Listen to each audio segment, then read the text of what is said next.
Resguardando-se de sentimentos ruins, título da lição 4, classe de adultos.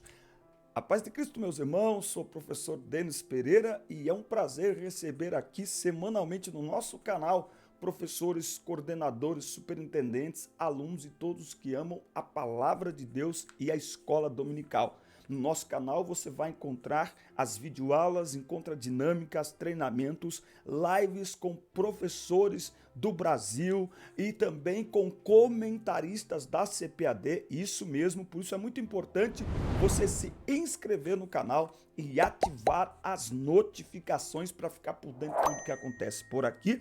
Deixe o seu comentário, é muito importante. Ao longo da aula a gente vai fazendo algumas perguntas, interagindo com os irmãos. Deixe o seu comentário vale ouro e ele aparece por aqui ao longo desta aula. Compartilhe o link deste canal com outros professores, afinal de contas, tua igreja tem um departamento da EBD, não tem?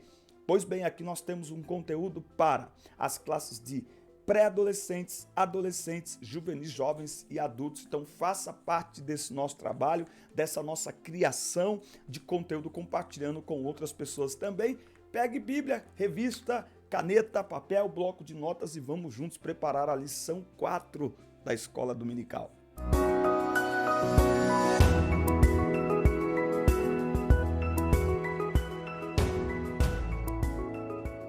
Muito bem, o nosso textuário está em Mateus 5:22. Eu, porém, vos digo que qualquer que, sem motivo, se encolerizar contra seu irmão, será réu de juízo. É pecado, é errado sentir a ira, sentir a raiva? Ou o problema está no que fazemos com aquilo que sentimos?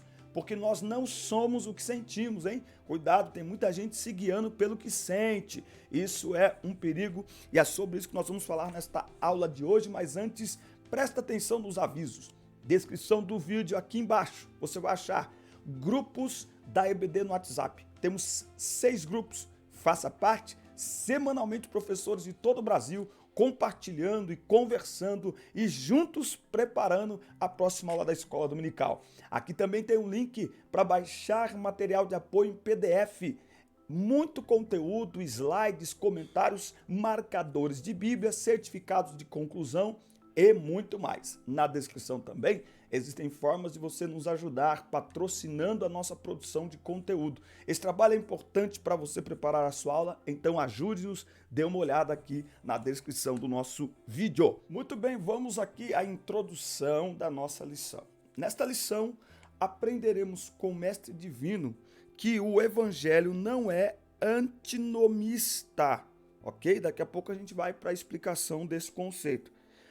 Que a cólera é a antessala do homicídio e que para devotar a nossa vida a Deus, precisamos nos reconciliar com o próximo. Essa lição vai pegar um pouquinho aí sobre a situação do perdão. Será que nós estamos dispostos a perdoar? Não é? Será que nós estamos enxergando no outro alguém que precisa de perdão como nós precisamos e fomos e continuamos sendo perdoados por Deus todos os dias? Nós vamos olhar isso aqui na nossa lição de hoje. Tópico 1, a revista está na tela. E aí, está gostando desse nosso estilo de ensino? Fala para nós aqui nos comentários. Vamos lá, tópico 1. O Evangelho não é antinomista. Mas o que é o antinomismo? É uma palavra que nos fornece a própria definição, constituída do grego anti, que quer dizer contra, e nomos, lei, diz respeito a tudo contrário à lei, normas e regras. A palavra traz a ideia de que os cristãos não precisam obedecer à lei moral do Antigo Testamento. Defensores antinomistas dizem que a lei não teve origem em Deus Pai e que por isso ela deve ser rejeitada. Aos que dizem que Deus havia determinado por decreto a existência do pecado, de modo que jamais se pode evitá-lo, por isso não há razão para a existência da lei. Mas nós vamos ver aqui que estes ensinos violam as Escrituras e que, portanto, ele é um desvio da palavra de Deus. Vamos ler Romanos capítulo 6, versículo 15. pois que pecaremos porque não estamos debaixo da lei, mas debaixo da graça, de forma alguma. Não sabeis vós que a quem vos apresentardes como servos para obedecer-lhe, servos sois daquele a quem obedeceis, seja do pecado para a morte ou da obediência para a justiça? Mas graças a Deus que fostes servos do pecado, mas obedecestes de coração a forma de doutrina a qual fostes entregues. Tá? Então é essa ideia de que a gente faz o que quer agora e tal, isso é um perigo, irmãos, isso é um perigo. Conforme visto na lição anterior, Jesus não desprezou a lei, não é? Ele cumpriu a lei. A expressão ouvistes o que foi dito aos antigos aponta para uma retrospectiva de um ponto da lei de Moisés. Agora, diferentemente dos escribas e fariseus, nosso Senhor deu ênfase à autoridade da lei e revelou a real intenção de Deus presente nela. Há uma ideia equivocada de que na graça a coisa é mais fácil, fica mais light. É o contrário, é o contrário. Olha só, enquanto os fariseus interpretavam o mandamento não matarás de maneira restrita ao ato literal de matar uma pessoa, nosso Senhor o ampliou e aprofundou, demonstrando que o homicídio tem início no coração do ser humano a partir da ira, do ódio, da cólera. Ou seja, na graça, o ato em si, ele é resultado, o ato externo, ele é resultado de uma atitude interna que já foi tomada, já foi decidida, não é? Então, diga na sala de aula que nós precisamos ter cuidado, porque muitas vezes a pessoa pode não ter coragem de matar fisicamente, mas já matou no coração, já destruiu a pessoa no seu coração. Isso é pecado, isso para Cristo é homicídio. Então na lei eles achavam que o homicídio era o ato, mas é mais do que o ato, o próprio desejo de matar, na graça já é considerado um homicídio, não é? O legalismo é uma atitude que se concentra na observância aqui, ó, legalismo e antinomismo. O legalismo é uma atitude que se concentra na observância e prática rigorosa das leis como elemento determinante para uma comunidade alcançar o favor de Deus. Por outro lado, o antinomismo rejeita todo tipo de normas morais, deixando a pessoa livre para pecar. Olha só, o legalismo é aquele que acha que, porque é aquela pessoa que acha que aquilo que ela faz é suficiente para ela alcançar o favor de Deus. Cuidado, a gente acha que por ir muito ao culto, por dar o dízimo, por participar, por não fazer algumas coisas que outros fazem, a gente acha que por causa disso nós somos mais queridinhos de Deus. Não, o que nos torna aceitáveis diante de Deus, isso é tão básico e tão necessário de falar e repetir. O que nos torna aceitáveis diante de Deus é o sacrifício de Cristo na cruz, certo? Por outro lado, isso é o legalismo, ele acha que ele pode ser aceito pelo que ele faz. O antinomista, ele quebra todas as regras, não tem nada disso, livres para pecar. É interessante isso, porque o antinomismo não vai aparecer com esse nome, mas a prática, o jeito, a atitude deste conceito, desta filosofia está presente hoje em dia em muitos hinos e em muitas pregações. O legalismo, portanto, foi refutado duramente pelo apóstolo Paulo, em Filipenses 3, 3 e 4. E o antinomismo fere de morte a vocação dos cristãos para a santidade, não é? Então, nós somos chamados à santidade.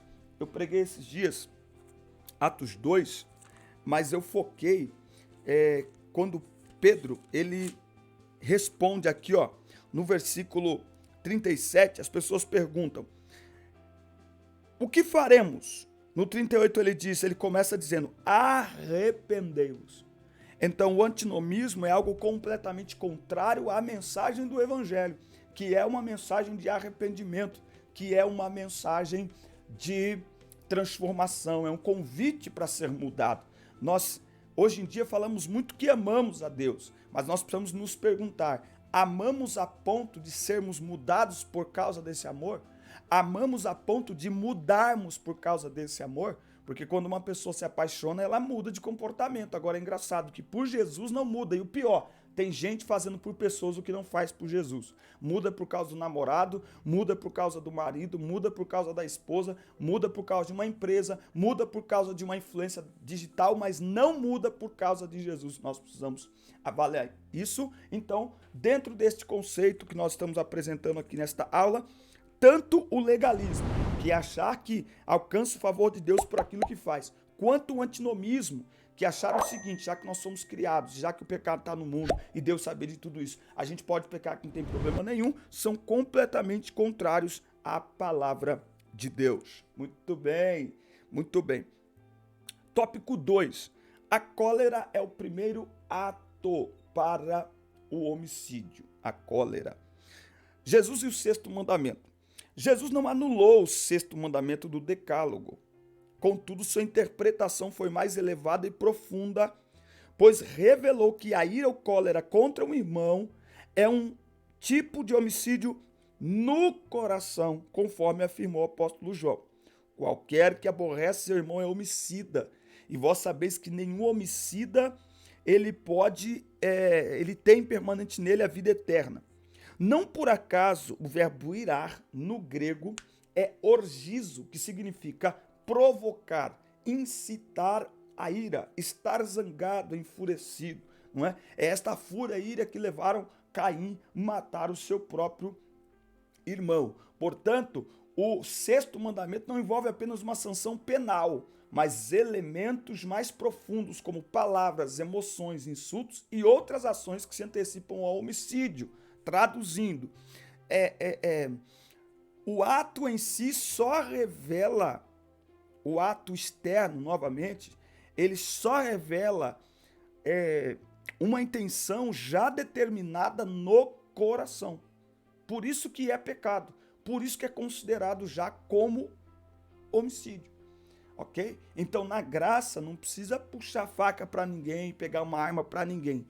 A própria intenção já deve ser, nós precisamos evitar. Por isso que a Bíblia manda a gente vigiar, não é? Então, esta raiva, a ira, quando ela explode para fora contra alguém, é porque ela estava sendo alimentada durante muito tempo. Temos que tomar cuidado com isso. Temos que tomar cuidado, a Bíblia diz que o coração do homem é enganoso. Muito bem. Tanto o salmista quanto o apóstolo Paulo escreveram que o servo de Deus pode irar-se, mas não deve pecar. A ira é uma emoção humana. Por isso, na Bíblia, vemos pessoas justas se irando contra o pecado, contra os atos desumanos, contra o desrespeito ali à palavra de Deus, não é? O próprio Senhor ficou bravo quando viu que as pessoas estavam vendendo, os cambistas ali vendendo no templo, enfim, não é? Ele ficou irado. Agora, a ira não pode nos controlar, certo? Então, achei muito interessante que o pastor Osiel coloca aqui: a ira é uma emoção humana.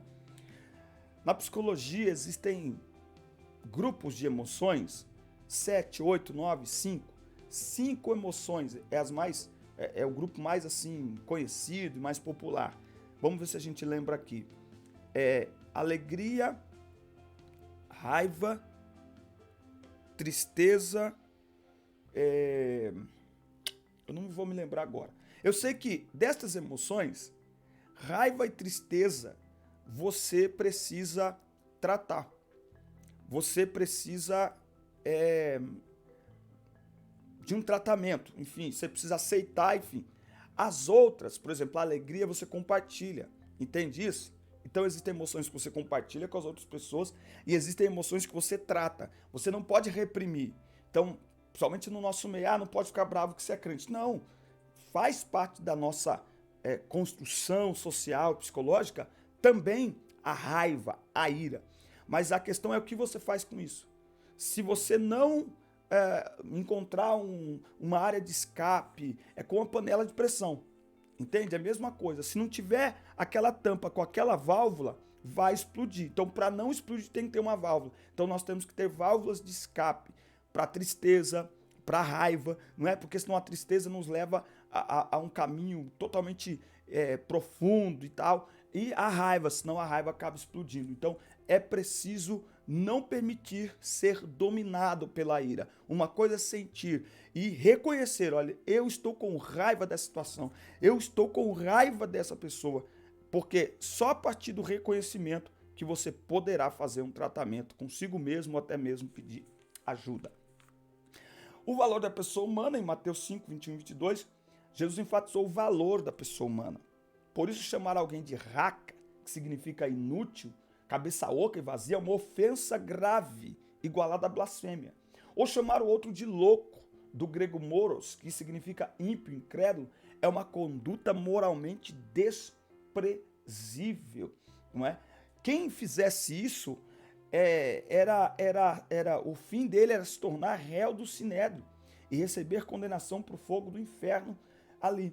Nesse sentido, nosso Senhor mostra que não só peca quem comete o homicídio, mas igualmente os que nutrem a cólera, o ódio e o rancor no coração. Por quê? Porque a vida humana tem um valor sagrado. Então, novamente, o problema não é sentir, é o que você faz com o que sente. Quando você se deixa dominar por aquilo que sente, então você se deixa definir pelo que sente, mas você não é o que sente. Então você pode sentir a raiva, mas você não é a raiva. Você pode sentir uma ira, cólera mesmo diante de uma situação, mas você não é isso. Então essa que é a questão. O cristão, ele precisa, conta até 3, respira fundo, pensa direitinho,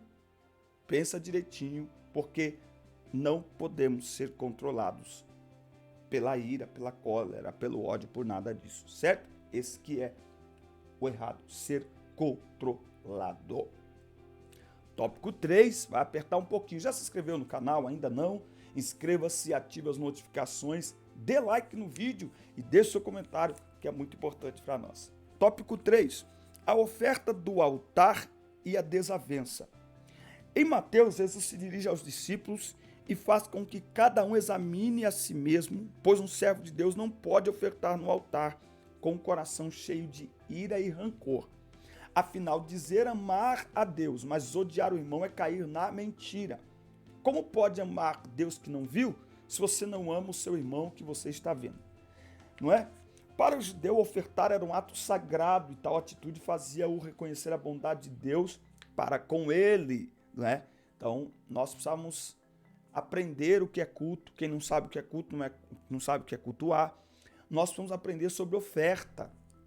Será que a oferta é só aquele dinheiro colocado ali? É isso que é oferta? É isso que é ofertar? Tem oferta que não é oferta, ela é uma mera contribuição, principalmente nesse caso. Quando a pessoa faz, então, examina o seu coração. Examina o seu coração. Por quê? Porque a oferta é um ato sagrado. Não adianta reconhecer a bondade de Deus e não se reconciliar com o seu irmão. É preciso se reconciliar. Significa mudar a mente de alguém.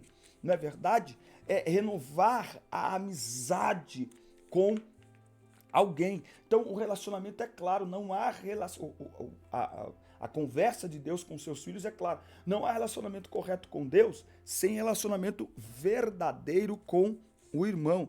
Deixa-me ver se acho aqui um texto em Colossenses capítulo 3. Colossenses capítulo 3, olha só, e 12.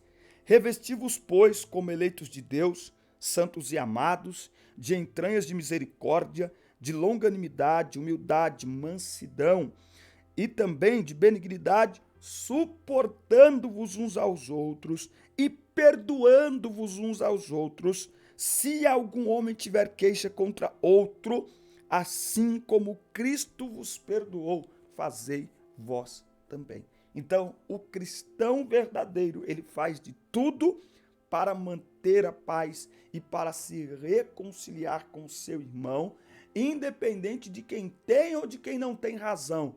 Porque o que nos leva a esta reconciliação não é uma ação horizontal, mas vertical. Nós merecemos ser perdoados? Não. E Deus nos ofereceu o seu perdão através de Cristo, sem nosso merecimento. Então, é esse o conceito que Deus espera de seus filhos, que a gente perdoe uns aos outros como nós fomos perdoados. Por isso que na oração do Pai Nosso, ele diz assim, perdoa-nos as nossas dívidas, como nós perdoamos aos nossos devedores. Traduzindo, eu só posso acessar o trono e pedir perdão a Deus pelos meus pecados se eu estou disposto a perdoar o meu irmão. Do contrário, a minha oração será completamente inútil. Evitando a desavença. Os versículos 25 e 26 de Mateus 5 têm relação com os versículos 23 e 24, mas uma conotação diferente. Os versículos 23 e 24 dizem respeito à adoração. Os 25 e 26 dizem respeito ao processo legal. Ambos, porém, procuram advertir os discípulos quanto ao problema da desavença entre os irmãos. Nos versículos 25 e 26, Nosso Senhor enfatiza que é preciso buscar uma solução para a desavença entre irmãos fora do tribunal. Oh, Senhor! Naquela época, quando uma pessoa era sentenciada, pagaria até o último quadrantes, que significa quadrante, aproximadamente a quarta parte de um asse, a menor moeda de cobre romana, valendo cerca de 1/4 de um centavo. Nosso Senhor, portanto, nos convida a sanar as desavenças entre nós e assim preservarmos o bom testemunho. O bom testemunho. Eu assisti um vídeo hoje que eu achei muito interessante, aquela conversa, um podcast muito interessante, que é o seguinte: nós precisamos tomar cuidado com as conversas de corredor. No corredor, elogio. Na mesa, a correção. No corredor, elogio. Na mesa, a correção. Sabe aquelas conversinhas de corredor? Ali tem que ser só elogio. Falar sobre as qualidades das pessoas. Ah, mas fulano fez errado. Peraí, então chama ele, vamos sentar na mesa. Porque na mesa a gente senta olho no olho, frente a frente. Aí a gente faz uma oração, chama Jesus para a conversa. E aí, por mais dura que for a conversa, não vai ter desavença, e se tiver, ela será sanada ali, porque Cristo está presente. Tem alguém maior do que eu, maior do que você ali. De repente, a pessoa pode ter razão, e eu posso também ter razão, mas porque Cristo está presente, nós estamos olhando olho no olho, fica melhor da gente corrigir e ser corrigido, entende? Então, a mesa precisa fazer parte deste momento de correção para que minimize as desavenças. E Paulo deixa muito claro que há pessoas entre nós que são capazes de resolver as nossas desavenças. Todas as vezes que um assunto da igreja é levado perante tribunais, o nome de Cristo é blasfemado. E isso realmente é uma vergonha. Que Deus nos ajude disso, que nós como servos de Cristo, nós possamos não ser guiados pelos pensamentos, nem pelos sentimentos, mas sim pela palavra de Deus. E que nós sejamos reconhecidos como aqueles que são reconciliadores. E que ao invés de matar pessoas, nós possamos produzir vida com as nossas palavras, com as nossas atitudes, com o nosso dia a dia. Amém? Amém, meus amigos? Essa foi a lição 4, classe de adultos, uma lição realmente muito maravilhosa.